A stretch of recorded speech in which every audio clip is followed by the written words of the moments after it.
is Teresa Carol, and I'm an intuitive. I've been working in the field of metaphysics and spiritual development for the last 27 years professionally. It's been my full-time career. Many people will ask me, what's the difference between being an intuitive and being a medium or a psychic? And my response is, it's pretty much all the same. It's just how we label ourselves and how we wish to promote ourselves. We all have instincts, and when we develop those instincts to a place where we trust them, we're very intuitive. If we do it daily, we call it psychic. And so I qualify for all of that. Now, being a medium is one who speaks to spirits, and this I have done for well over 35 years. I travel around the United States and other countries. I've visited 29 countries to be exact today, working with shamans, healers, religious people, people who are there to help humanity. And I study shamanism and these different ways of connecting with spirit, connecting with the healing aspects. And so I've learned a lot about how to help people, how to have people help themselves. And that's really my byline, is helping individuals help themselves through intuitive knowing. Well, today I'd like to talk to you about the extraordinary life. I hate to be the one to shatter your reality, but the world is not flat. Yeah, it's not flat. We live in a multiverse, and this multiverse allows us to experience a lot more than what we're led to believe in the physical reality. And most of us have a tendency to live within our mind, and we spend our time in our mind, I guess, thinking that things are a given way, and we limit our perception of what is real. We live in a world that is not only physical, but it is spiritual, and it is also connected in with other realities. And we cannot really know about this until we get out of our thinking or our brain. Now, living the extraordinary life is living a life where we do not feel the victim, we do not feel that we are obligated, we do not conform to what we are told, but rather we live with integrity. We live with respect for ourselves and all living beings. Native Americans discovered this years ago, that the true way to live is to live in harmony with all creation. Over the years, I've studied with shamans all over the world.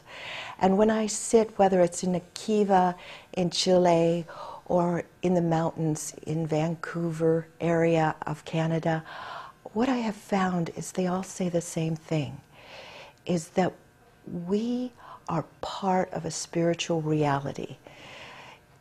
We are spirits in drag. We are living beings that have taken on vehicles or forms, and from these forms we have wonderful experiences. But they are not just to think and to do, but to process and to evolve ourselves. So when I talk to the spirits, and I do this quite frequently, they tell me that we have come into this earth plane to evolve ourselves, that we are in a process of personal development, and that for every experience that we have, there is cause and effect, action and reaction.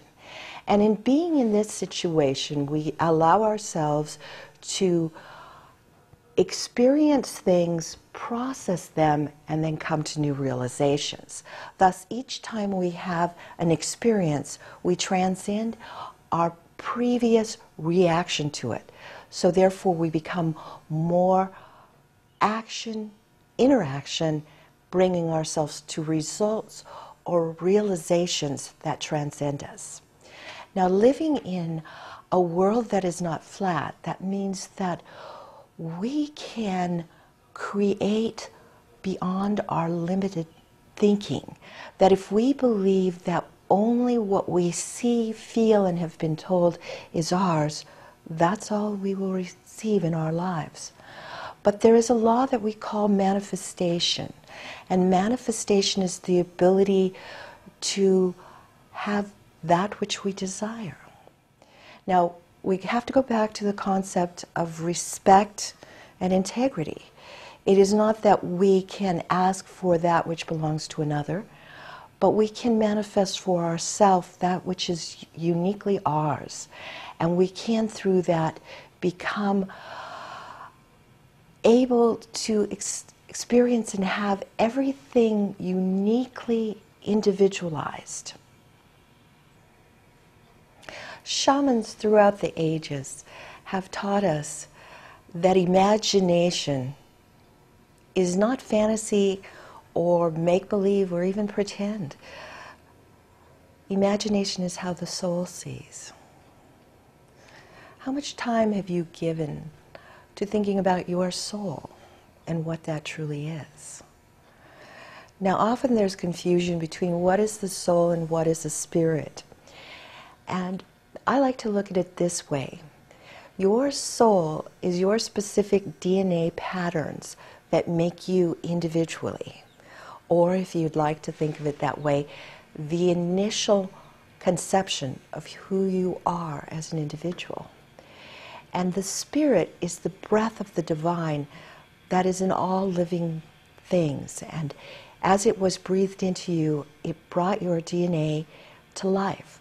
So your soul is that personality, that individuality, and the spirit is that sense of aliveness that you have. Now, when you live, if you are plodding through your life and you feel like you're surviving and you feel as if day by day it couldn't get any worse, you are not connected with who you are. For your soul is starving.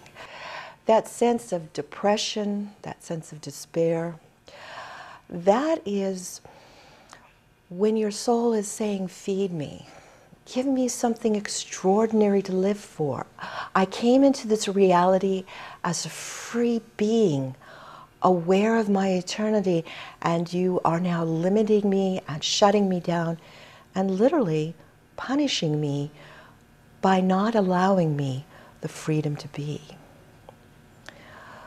So, what if you started using your imagination? What if you started allowing your soul to speak to you, to tell you that which was yours by divine right, to tell you what you could have, and using your mind instead of to tell you what you couldn't have or what was wrong, to tell you what was right and how to accomplish it? How would that look? Well, I think the best way is to start with a plan. What if you planned your life as a vacation? One long, extraordinary vacation. Well, you're probably saying, Teresa, that's not realistic. I have to make money. I have to... Yes, I know. But think of the components of a vacation. You plan to have fun. You plan to socialize, to rest, to explore, maybe to take long walks, to get some exercise, to learn something extraordinary, to live in a beautiful place for a period of time, eat great food, and, you know, have time to yourself to really, really reflect and be present. What an extraordinary way to live. Why wouldn't you choose to live this way? Why do you not plan to live in a way that gives you joy in your life, that gives you a sense of fullness in your life? Why do you plan to survive your life?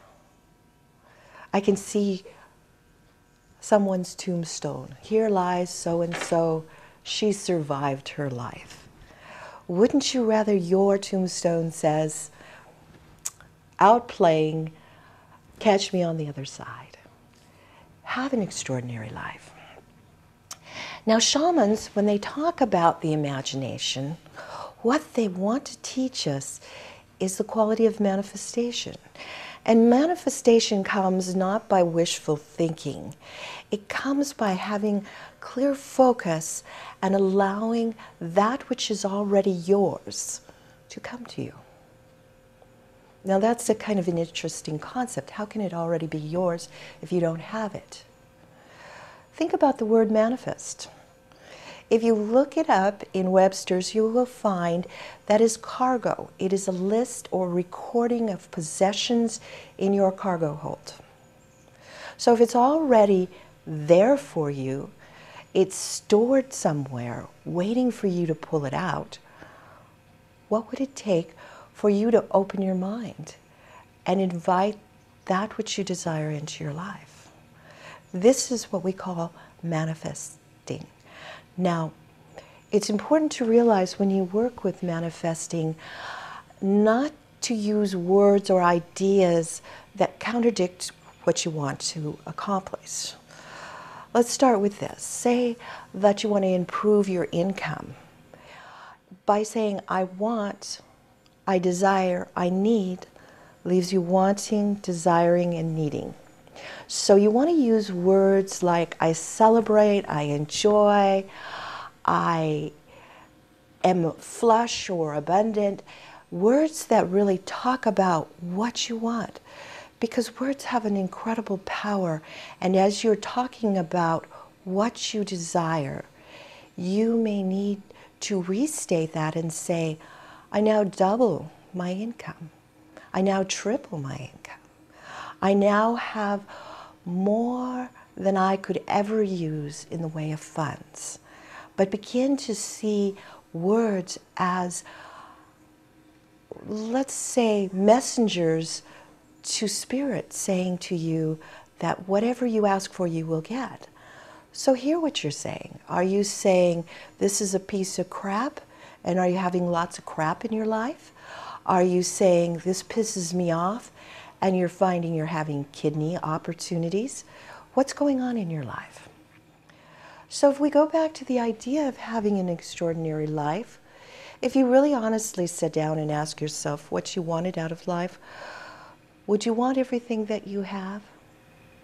I would say yes, because you have it because it's been what you want. But are you enjoying it? Are you connecting with it? Are you feeling delighted in it? What if you tweaked it a little bit? Think about going to work every day, getting up and going, bah humbug, the alarm has gone off, running in and putting a piece of garbage in your mouth of some sort, driving down the road, grumbling because of the other drivers, getting to your job and being dissatisfied because other people don't appreciate or assist you, that they cause snags and frustrations in your work, and then driving home in the traffic, feeling too hungry to make proper nourishment for yourself, and then going to sleep after watching the news which tells you what's wrong with the world. We already know what's wrong with the world. What's right with the world? You know, your mind is an incredible tool, and the more that you look at what doesn't work, the more you'll get more of it. But the more that you challenge it to find what does work, the more it will draw you to those understandings and awarenesses. So let's take that life of survival, and look at how you could tweak that. You still have to get up in the morning, but what would you like to wake up to? The smell of coffee? Well, get yourself an automatic pot that turns on at a certain time so that the alarm is the smell of warm fragrance of a great coffee, maybe a Kona coffee from Hawaii, drifting into your bedroom. Or maybe you like music, then get an alarm that wakes you up with music and have music filtered through your life. And then as far as food, what if you pre-made for the week the food that you want to eat, and you had muffins and coffee, or you had scrambled eggs and coffee. Look at what you can do to make your breakfast more enjoyable, that you nourish yourself with something that you really want. And how about that commute to work? You know what I do? I love the library. CDs, books on CDs. As I'm driving down the road, I'm very much aware of everything that's going on outside of me, but there's a wonderful story, an enchanting story. I like CSI and kind of investigative types of books. I also like some of the old ones, the Pride and Prejudice. So I listen to those when I'm going down the road. I can also chant or sing along with my favorite, but don't have it mixed in with commentary of what's wrong with the world, what's terrible in your life. Have it on a CD or have it in another form, that what you're receiving, Pandora is beautiful because it downstreams just pure music with little or no commercials. Just have something that gives you the delight in life, not all the trivia, the tripe, the frustration in life. And so you get to work. How have you set up your space? Do you have beautiful things that you can enjoy? Do you have an old cracked dirty cup, or do you have a nice travel mug? Do you have beautiful things, a window that you can look out of, or do you have your back to the window? Sometimes just shifting the furniture, resetting the stage. They call that feng shui, but basically it's common sense. It's making things beautiful, attractive, and approachable. Make your environment a little bit more inviting, a little bit more comforting. If your chair is uncomfortable, get yourself a pad. If your legs ache, get yourself a footstool. Make your environment better. And then begin by teaching other people how to treat you. You know, if you come into me and I tell you that you need to sit very still, don't cross your arms or your legs, you'll go away and you'll say, oh, that Teresa, she has so many rules and regulations. But she's a great psychic, so if you want a great psychic reading, you have to play the game. And so you'll be telling other people what I expect, and everyone will expect to give me that if they want my services. All right, well, those are not things I ask of my clients, but what I would say to you is that you can say to someone, I really would prefer if you ask me instead of tell me. Or you can say, here, see my list, and hold up your list. Have your list in front of you of these are my to-do list. Go ahead and write it on the bottom of my list, and when it's a priority, I will get to it. This is a good way of letting people see that you are actively busy and letting them assess for themselves that maybe what they're demanding of you is not a priority, that maybe they are wasting your time. So that when somebody comes in and they just want to distract you by ranting or raving, you push that list over to them and say, I've got a full schedule for today. Put it down and maybe I can make 10 minutes for coffee and we can talk about that. It's interesting how when people begin to understand that you have priorities, they begin to be more respectful. And that is probably the biggest key to an extraordinary life. Expect respect. Expect respect from yourself and from other people. Now that's an interesting concept. How do you respect yourself? Well, let's be honest. If you had a child, would you tell this child that they needed to work all day? Okay, go outside and weed the lawn and then come in and do the dishes and help make the dinner and fold the clothes, and mommy will pay you $5, a whole $5. Wow. So your child is really excited about this. Wow, I'm going to get $5. Wow, wow. And then when the end of the day is done, you hold up the $5 and you say, okay, this one is for your braces, and this one is for your clothing, and this is for your food, and this is for the cable TV, and this one has to go because we're going to buy you a computer for Christmas. You did a good job. Can you feel that child looking at that emptiness of, I made $5, but what do I have to show for it? Yes, I have all these wonderful things, but there's a sense of feeling cheated. And each and every one of us feel cheated when we work and only pay bills. And so we go out and overspend, which creates more debt, which creates more need to work, and it becomes a cycle. So the first respect is to pay yourself. Pay yourself 10% of what you make regardless. Give it to yourself. Now you may say, but I've got bills to pay. Well, I want you to realize that you have bills to pay because you are needy, and because you are needy, you charge. And once you are not charging everything you need, think about it. You go in to have a cup of coffee somewhere, and the coffee is $3. But if you're going to put it on your credit card, you think, oh, I just don't want to put $3 on my credit card. So you pick up a cookie, or maybe you buy yourself a cup, and so you've got $15 on your credit card. Well, we all know that $15 times interest, by the time you probably pay it off, you paid $45 for that $15 item, and all you wanted was a $3 cup of coffee. Wow. How did you end up being so disrespectful to yourself? You did it because you didn't honor that young person in you who, when you worked hard all week, wanted some finances to play with, some fun money, some play money, and instead you took it all away and paid bills. So let's go back.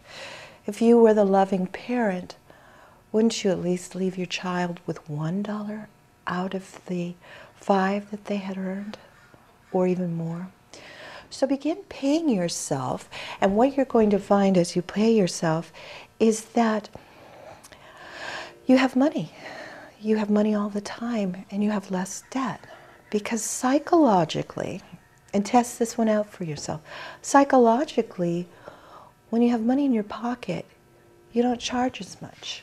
In fact, you may find yourself not charging at all, so next month your bills are a little bit less. You begin to find that what gives you enjoyment is just that one cup of coffee, not the mug and the cookie. And now you've got to go to the gym to work off the cookie, right? I know, let me tell you. So the first thing you have to ask is for respect.